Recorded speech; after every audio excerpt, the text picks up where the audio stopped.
सफ़र कैसा था वो? सभी को पीछे हटाते हुए आगे बढ़ते रहे। तो भारत जोड़ो यात्रा के अंदर जैसे ही मैंने एंट्री की, तो कितनी बदली है, मतलब फेमस होने के बाद जीवन कितना बदला है? जब आप ये कह रहे हैं कि हो सकता है कि मैं किसानी करता रहा, ऐसा क्यों लगा आपको? तो कुछ पॉलिटिक्स ऐसे भी हैं जो मुझे किनारा करना भी चाहते हैं और लोगों की समस्या सुनने के टाइम पे वो गायब हो जाते हैं। तो उसका महीने भर की कमाई वो जुताई में करते हैं। सब कुछ मेहनत वगैरह सब कुछ उसके खून पसीने की कमाई सब कुछ है वो है, क्योंकि उनका खून नया होता है। आप बात कर रहे हो 5 ट्रिलियन की, लेकिन देश से जो पैसा निकला है वो 10 ट्रिलियन निकला है यहाँ से। और सिर्फ एक बंदे को छोड़ के बाकी सब गुजरात के हैं। 2 खरीद रहे हैं, 2 बेच रहे हैं और कुछ गुजराती भाग रहे हैं कि 20,000 करोड़ रुपए किसके हैं। वही है जिसने आज़ादी के झंडे को यानी कि तिरंगे को अपनाया नहीं था।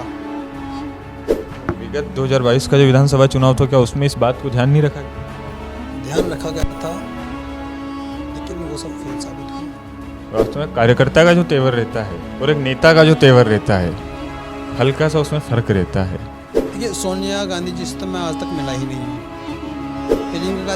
प्रियंका गांधी जी से मिला था मैं एक बार एयरपोर्ट पे। नमस्कार, मेरा नाम है नीरज पंचोली। आप देख रहे हैं नज़र टुडे। भारत जोड़ो यात्रा में राहुल गांधी बिल्कुल ही एक तरह से उसके सुपीरियर थे, परंतु कुछ ऐसे चेहरे थे जिन्होंने भारत जोड़ो यात्रा में अपना योगदान दिया और साथ ही उन चेहरों की चर्चा तमाम देश भर में हुई। आज उन्हीं में से कुछ खास चेहरों में से एक हमारे साथ मौजूद हैं जो पश्चिमी उत्तर प्रदेश से आते हैं। आज हम इनसे जानेंगे कि आखिर जो राहुल गांधी है उनसे मिलना, भारत जोड़ो यात्रा और कई ऐसे पहलू हैं जिन पर आज हम इनसे खुलकर चर्चा करेंगे। तो आज हमारे साथ मौजूद हैं पश्चिमी उत्तर प्रदेश के गांव सोनभद्र, जिला मेरठ। हमारे बीच मौजूद हैं मोहम्मद फैजल चौधरी। सर, बहुत बहुत स्वागत है आपका। थैंक यू सर, आपने हमें यहाँ बुलाया, उसके लिए हम भी आपका धन्यवाद देते हैं। तो सबसे पहला प्रश्न मेरा आपसे है कि जब आप भारत जोड़ो यात्रा में शामिल हुए थे, मैं जहाँ से बातचीत की चर्चा जहीं से स्टार्ट कर रहा हूँ, जहाँ से आप एक तरह से एक ही दिन में, मतलब यूँ है कि जो यूट्यूब का डैशबोर्ड होता है उस पर सिर्फ और सिर्फ आपका ही चेहरा आने लगा। डैशबोर्ड मतलब जैसे अपन खोलते हैं और ट्रेंडिंग में जो चीज़ें आती है कि उस चीज़ में एकदम आपका चेहरा आने लगा। तो मैं चर्चा को वहीं से स्टार्ट करता हूँ कि जब लोनी से लेके मावी कला होते हुए शामली कैराना होते हुए जब यात्रा पहुँची, सफ़र कैसा था वो? कि भारत जोड़ो यात्रा बहुत ही दिलचस्प यात्रा रही है और यात्रा के दौरान जो कहानियाँ बनी और उनके ऊपर अगर बारीकी से ध्यान दिया जाए, देखा जाए, तो यात्रा को रोकने के लिए भी कुछ लोगों ने बहुत प्रयास किए। अच्छा। लेकिन ये यात्रा राहुल गांधी की यात्रा थी। राहुल गांधी रुकेंगे नहीं, झुकेंगे नहीं, सभी को पीछे हटाते हुए आगे बढ़ते रहे और उन्हीं के साथ साथ हम भी उनके साथ साथ आगे बढ़ते रहे।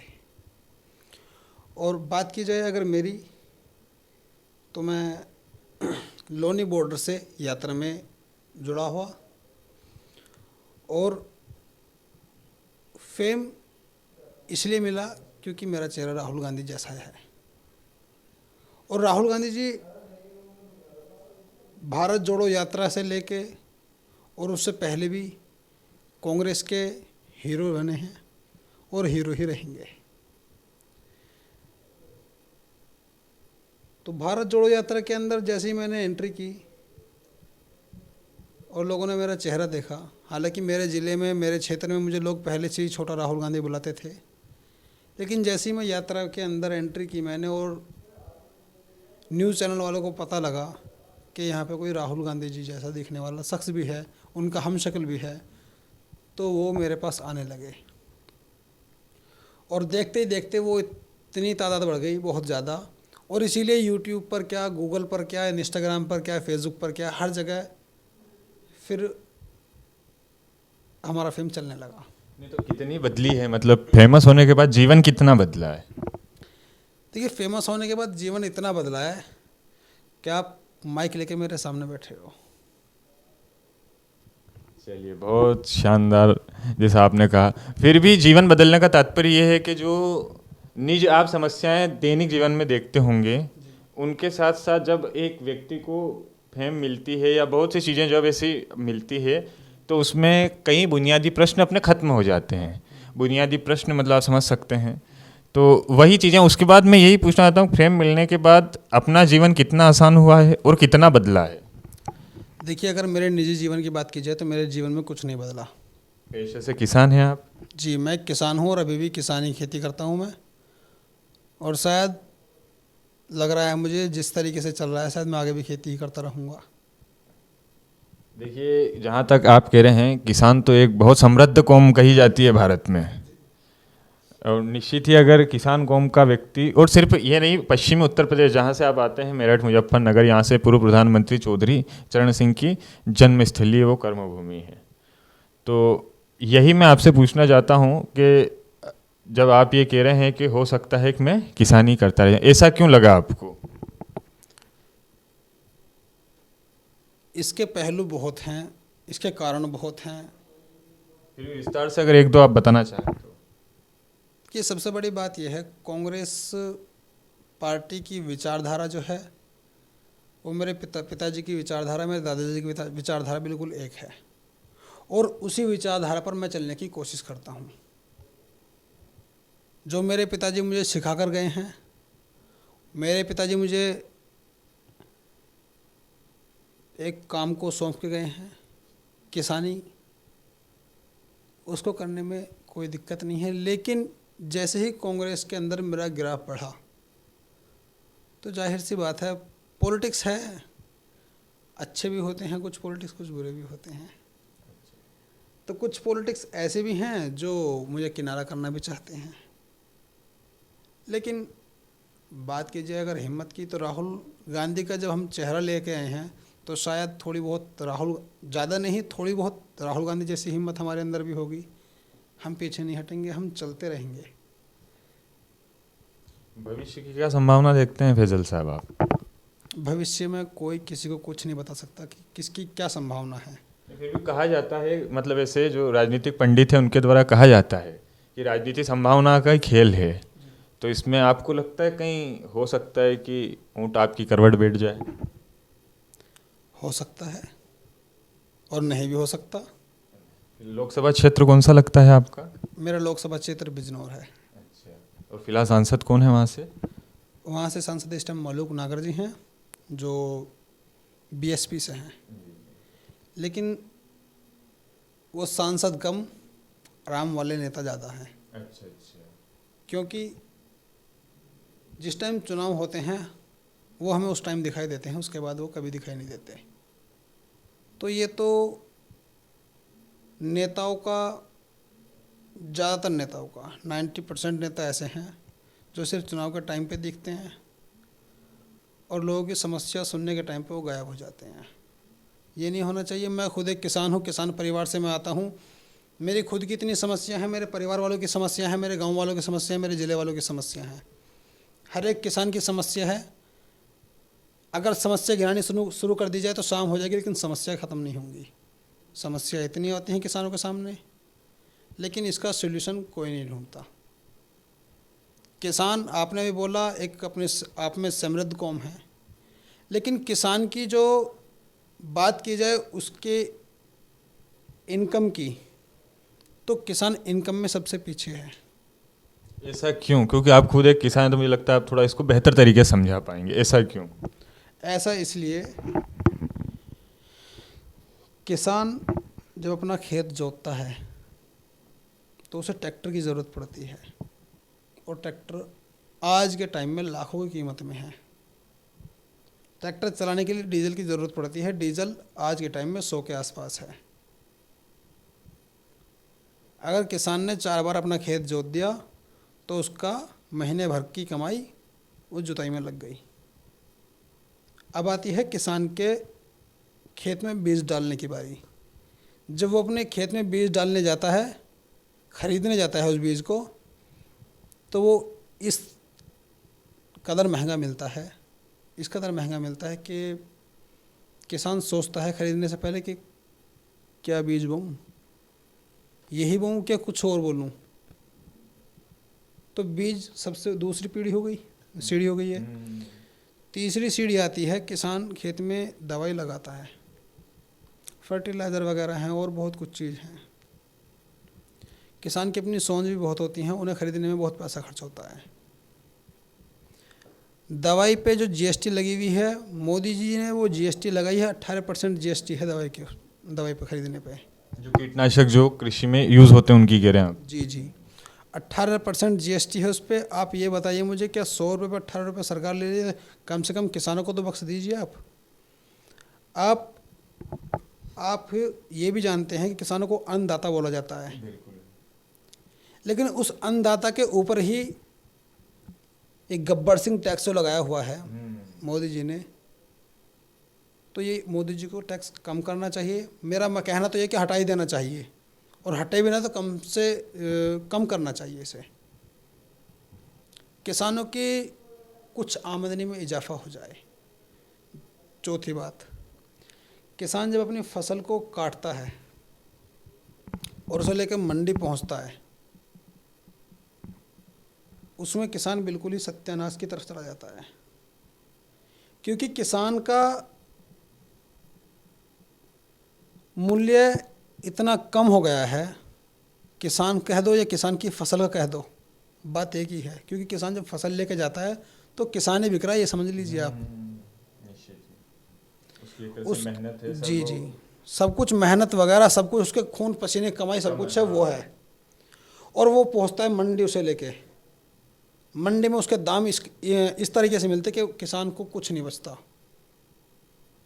मुझसे बेहतर इस बात को कोई नहीं जान सकता, क्योंकि मैं एक छोटा किसान हूँ। मैंने खुद ने मटर बोया, मटर लेके मैं मंडी पहुँचा, रेट ऐसे आए कि शायद ज़मीन को ठेके पे दे दो तो भी फ़ायदा है फिर भी। अब आप मुझे ये बता दीजिए कि फिर किसान को बच कहाँ से रहा है, किसान की ज़िंदगी खुशहाल कहाँ से है, किसान आत्महत्या क्यों करता है? तो सरकार को ऐसा क्या काम करना चाहिए? एक तरह से हम आपके द्वारा और जो हमारे दर्शक हैं और हमारे लगभग एक दर्शक का बहुत बड़ा समूह पश्चिमी उत्तर प्रदेश से आता है, जहाँ गन्ने की खेती होती है और जो खेती के लिए ही खेती किसानी के लिए जाना जाता है। तो ऐसा उपाय या इसका हो सकता है, इसका अल्टरनेटिव क्या हो कि जो किसान हैं उसको जो आप जो समस्याएं बता रहे हैं, इन सभी समस्याओं से दो चार ना होना पड़े।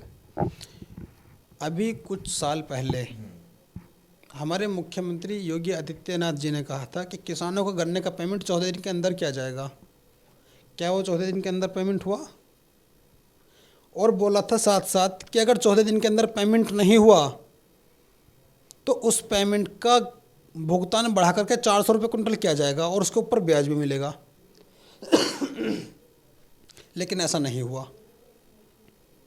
किसान का जो अपना मूल रेट है वो भी नहीं मिल पा रहा किसान को। किसान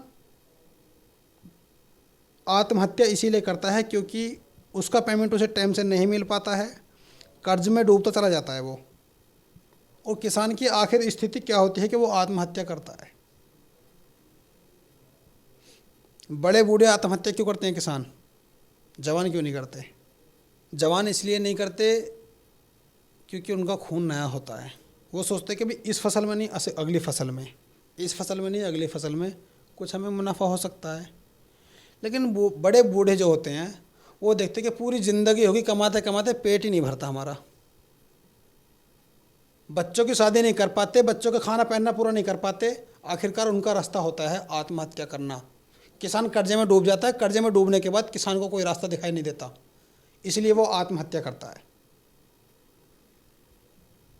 तो इसका मैं वही चीज़ बोल रहा हूँ, अल्टरनेट निराकरण क्या हो सकता है इसका? आरोप प्रत्यारोप तो सभी लगाते हैं, तो इसका निराकरण मतलब कैसे हम किसानों को प्रथम पंक्ति में लाएं? जो दावा, चाहे राज्य सरकार हो, केंद्र सरकार हो, सभी सरकारें दावा करती है कि ये किसानों की सरकार है, किसानों के लिए हमने इतना किया, लेकिन वास्तविक जो स्थिति वो आप भी जानते हो और लगभग हम भी देखते हैं।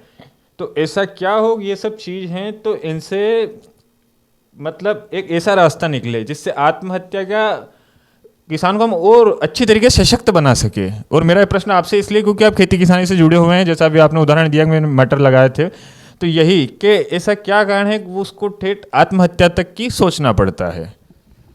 देखिए, किसान की फसल बीमा जो होती है, प्रधानमंत्री हो या मुख्यमंत्री हो, ये अनाउंसमेंट तो कर देते हैं कि हम फसल का, अगर फसल ख़राब होती है तो हम उसका बीमा देंगे, लेकिन जो उनके खास बंदे होते हैं, जो उनके खास कार्यकर्ताओं के किसान होते हैं, उनको तो वो बीमा मिल जाता है, बीमा धनराशि, लेकिन जो पूरे देश का किसान 99% किसान है, उसे वो धनराशि नहीं मिल पाती है। ऐसा क्यों? भ्रष्टाचार है, इसलिए वो सभी किसानों का पैसा जो मुख्यमंत्री के नज़दीकी लोग होते हैं वो खा जाते हैं। किसान इस देश को पालता है, किसान इस देश को नहीं पूरी दुनिया को पालता है। अन्नदाता इसलिए बोला जाता है क्योंकि किसान अन्न को पैदा करता है,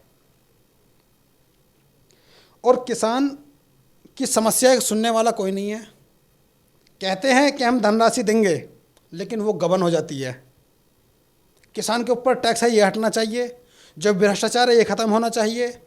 किसानों की फसल का मूल्य, उसके सही दाम मिलने चाहिए,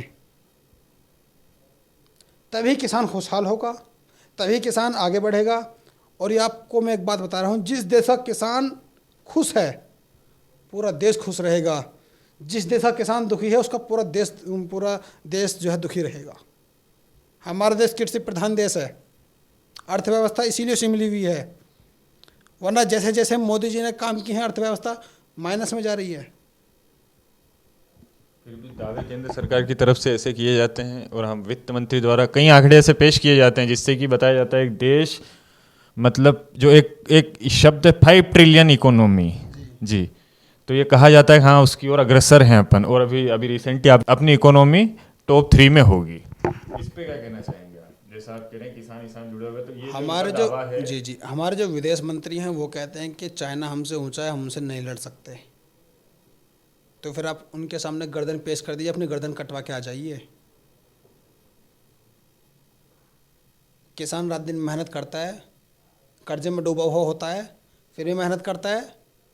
अपनी जगह किसानों को बिठाइए, देखे बोला कि देश कैसे नहीं चलेगा। आप मोदी जी बात करते हैं 5 ट्रिलियन की, लेकिन मैं आपको एक ऐसा खुलासा देना चाहता हूँ, ऐसा खुलासा करना चाहता हूँ एक बात का। जब से देश आज़ाद हुआ है, और जितने भगोड़े हमारे देश से भगवे हैं पैसा लेकर, वो टोटल पैसा बैठता है 10 ट्रिलियन। आप बात कर रहे हो 5 ट्रिलियन की, लेकिन देश से जो पैसा निकला है वो 10 ट्रिलियन निकला है यहाँ से। और सिर्फ एक बंदे को छोड़ के बाकी सब गुजरात के हैं। मेरे पास पूरी लिस्ट है, आप चाहो तो मैं उसे पेश कर सकता हूँ। सिर्फ एक बंदा ऐसा है जो गुजरात से बाहर का है, लेकिन बाकी टोटल के टोटल बंदे गुजरात के हैं। तो गुजरात 2 खरीद रहे हैं, 2 बेच रहे हैं, और कुछ गुजराती भाग रहे हैं। अच्छा, 2 खरीद रहे हैं, 2 बेच रहे हैं, कुछ भाग रहे हैं। अच्छा, और ये इनकी मिली भगत है, खरीदना, बेचना, और उनके हाथ में पैसा देना और उन्हें भगाना, और वहाँ से फिर 80% पैसा अपने खाते में मंगाना। ये इनकी मिली भगत होती है।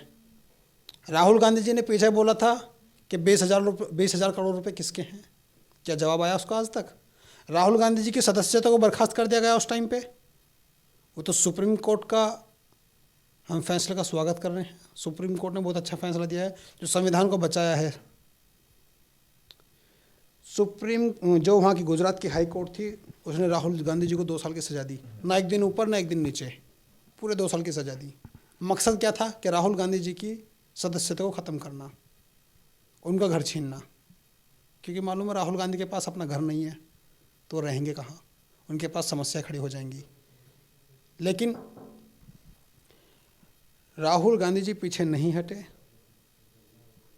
और फिर उन्होंने अपने केस को सुप्रीम कोर्ट को सौंप दिया, और सुप्रीम कोर्ट ने यह साबित कर दिया कि इस देश में संविधान जो है वो बच सकता है, तो सुप्रीम कोर्ट ने ही बचाया है, वो गुजरात की हाई कोर्ट ने नहीं बचाया। क्या ऐसा बयान हो गया था राहुल गांधी जी का जो उसके ऊपर उनकी सदस्यता ख़त्म कर दी गई? ऐसे बयान तो हज़ारों हैं, मैं आपको हज़ारों बयान गिनवा सकता हूँ जो एक दूसरे के ऊपर आरोप प्रत्यारोप लगाते हैं, लेकिन उनके तो आज तक कुछ नहीं हुआ। मोदी जी कहते हैं विदेशी बछड़ा, क्या उनका ये बयान गलत नहीं है? 50 करोड़ की गर्लफ्रेंड, क्या उनका ये बयान गलत नहीं है? कांग्रेस की विधवा, क्या उनका ये बयान गलत नहीं है? लेकिन राहुल गांधी जी ने अगर बोल दिया कि मोदी चोर हैं, तो उनकी सदस्यता ही खत्म कर दी, क्योंकि वो तुमसे जवाब मांग रहे थे संसद में बैठ के। अब राहुल गांधी जी की सदस्यता बहाल होने जा रही है, और राहुल गांधी जी एक शेर हैं, शेर की वापसी होगी संसद के अंदर, फिर देखते हैं ये कैसे बचते हैं। फिर चलेगी सवालों की आंधी, क्योंकि आ रहा है राहुल गांधी जी।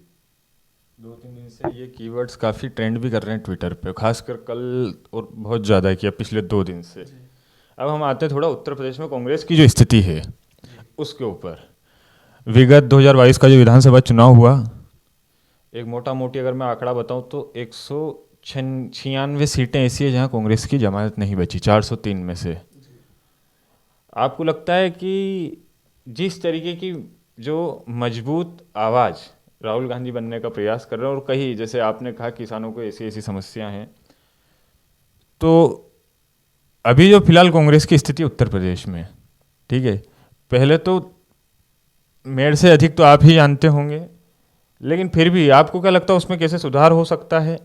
और सुधार के साथ साथ पार्टी संगठन में मतलब आपको क्या लगता है, मतलब जिम्मेदारी किसको किस स्तर की देनी चाहिए? क्योंकि उत्तर प्रदेश जहां लोकसभा की 80 सीटें आती है, वो सिर्फ विधानसभा के स्तर से ही नहीं, लोकसभा के स्तर से भी बहुत परिपक्व क्षेत्रफल माना जाता है उत्तर प्रदेश का।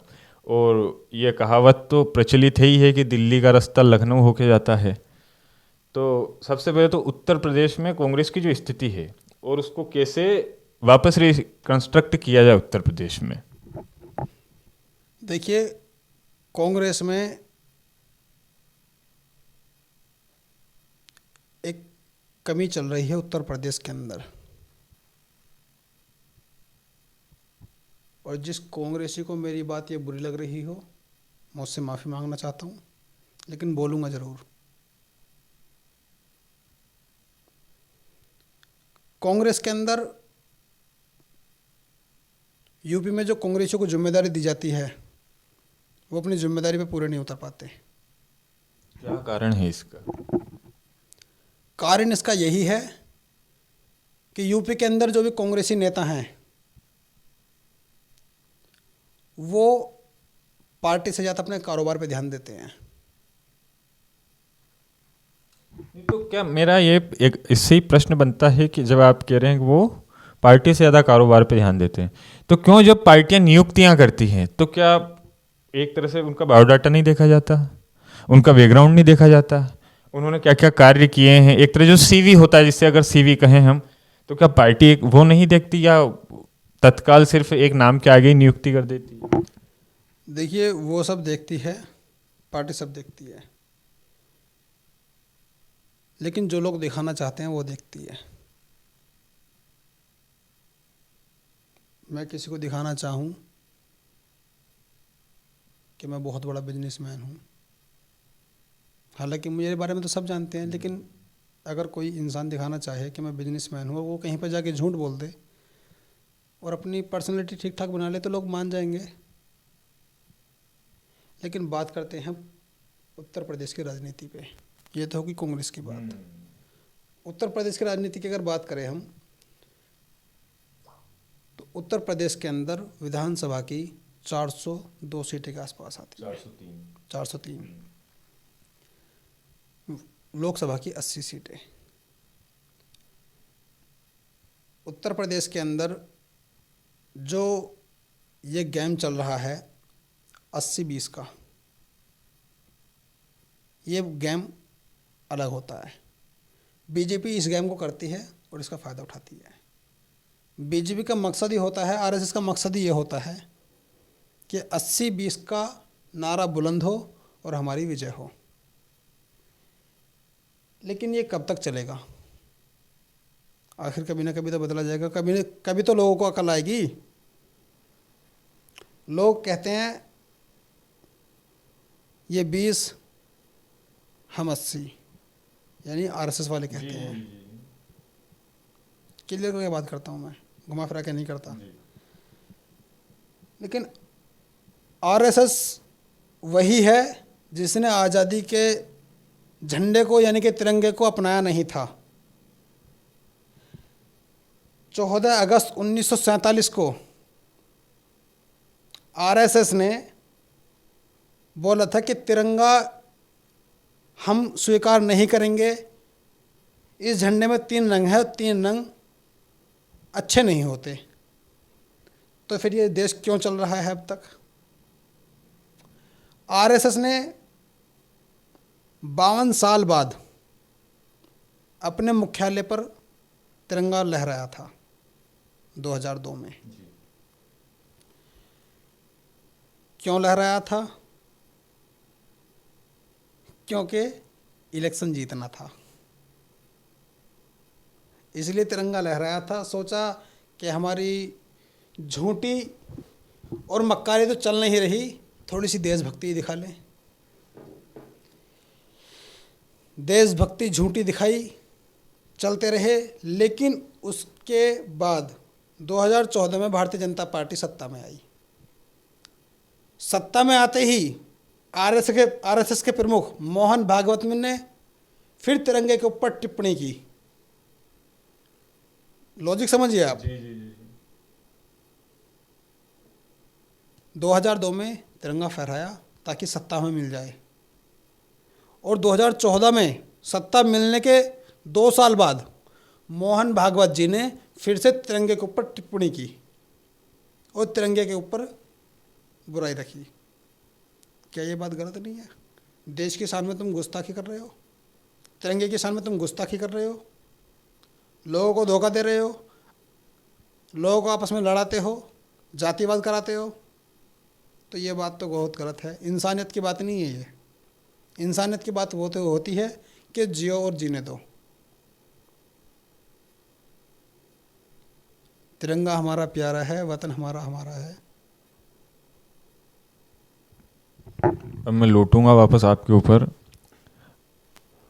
जैसा भी आपने बताया, फिर भी आपने एक चीज़ जैसे बताई कि कुछ नेता ऐसे हैं जो, मैं वापस मेरा प्रश्न दोहराना चाहूँगा कि कांग्रेस को कैसे उत्तर प्रदेश में मजबूती दी जा सकती है। जैसे मेरा प्रश्न आपसे इसलिए क्योंकि आप कांग्रेस के कार्यकर्ता हैं और जिस क्षेत्र से आप आते हैं उस क्षेत्र से कांग्रेस काफ़ी समृद्ध रही है उत्तर प्रदेश की अगर बात करूं मैं तो यही मैं आपसे जानना चाहता हूं, अब पार्टी को या संगठन को ऐसे क्या निर्णय लेना चाहिए जिससे कि उत्तर प्रदेश का जो संगठन है वो मजबूत हो सके।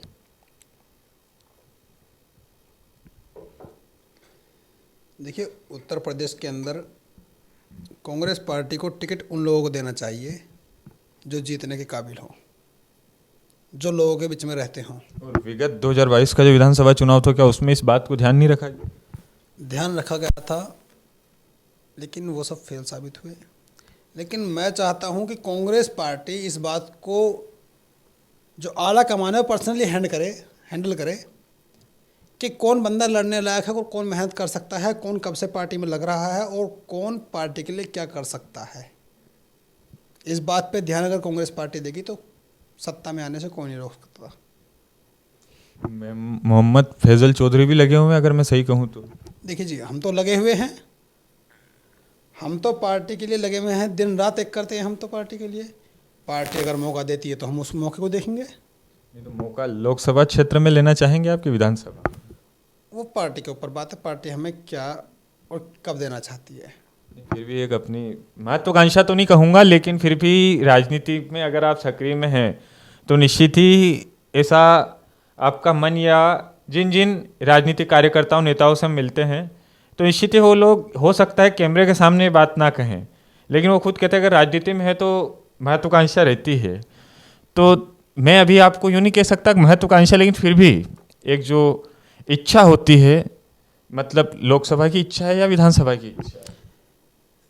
देखिए, ये बात पार्टी तय करती है कि लोकसभा देना है या विधानसभा देना है।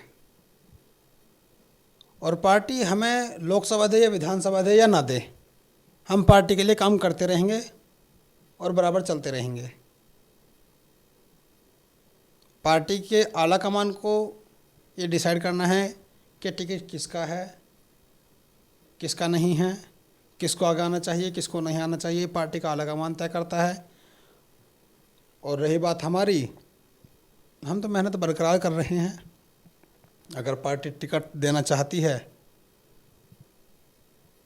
तुम लड़ने के लिए इच्छुक हैं, नहीं देना चाहती तो नहीं लड़ने के हैं, सीधी सीधी बात है। पार्टी अगर टिकट देती है तो लड़ने के इच्छुक है। एक प्रश्न और मैं कहना चाहूँगा कि भारतीय जनता पार्टी को संपर्क है आपका कि नहीं है? नहीं, मेरा कोई संपर्क नहीं है। तो जब आपके क्षेत्र में हो सकता है कि भारतीय जनता पार्टी कार्यकर्ता, जब अपन सामान्य जीवन में रहते हैं तो हर पार्टी कार्यकर्ता अपन से मिलते हैं, तो यूँ कभी ऐसा होता है कि यूँ आपके जो मित्र लोग हैं, दोस्त लोग हैं, वो आपको कहते होंगे कि मतलब आप तो राहुल गांधी जैसे दिखते हैं, फिर भी यूँ यूँ भारतीय जनता पार्टी में आ जाइए, ऐसा मतलब ऐसा कुछ अगर हो तो? आपने एक बहुत पुरानी बात याद दिला दी। एक बार ऑफर आया था बीजेपी से, जो वहाँ के बीजेपी के मेरे मेरठ क्षेत्र के, ये उसमें सॉरी मेरठ क्षेत्र के, अपने उत्तर प्रदेश क्षेत्र में है, नाम नहीं लूँगा मैं जी। उन्होंने बोला था कि आप भारतीय जनता पार्टी में शामिल हो जाइए, आपको अच्छा फेम मिलेगा, ये मिलेगा, वो मिलेगा, बहुत कुछ उन्होंने बताया था। लेकिन मैंने उनसे मना कर दिया कि भाई हम कांग्रेसी विचारधारा के हैं और तुम्हारी विचारधारा इस चीज़ से नहीं मिलती जो हमारी विचारधारा है, तो हम आपके साथ नहीं आएंगे। हम कांग्रेस में रहेंगे, कांग्रेस में अपना जीवन समर्पित करेंगे। चाहे नेता बने नहीं बने, लेकिन कार्यकर्ता बन के कांग्रेस में रहेंगे। एम आई राइट? जी जी बिल्कुल। नेता बने ना बने, नेता तो देखा जाए तो कोई नहीं होता, सब कार्यकर्ता ही होते हैं। प्रधानमंत्री भी हैं तो वो भी कार्यकर्ता ही रहेंगे। नेता तो दूसरे लोग बोलते हैं, वो होता है। राजस्थान के एक मशहूर राजनेता हुए हैं जय नारायण व्यास, उन्होंने ये बात कही थी खुले मंच से कि एक विधायक पूर्व हो सकता है, सांसद पूर्व हो सकता है, मुख्यमंत्री प्रधानमंत्री पूर्व हो सकता है, परंतु एक कार्यकर्ता कभी पूर्व नहीं हो सकता। वो सदैव उस पार्टी की विचारधारा को लेकर चलता ही रहेगा। वही जो आप कहना चाहते हैं, शायद उसको शब्द देने का प्रयास किया।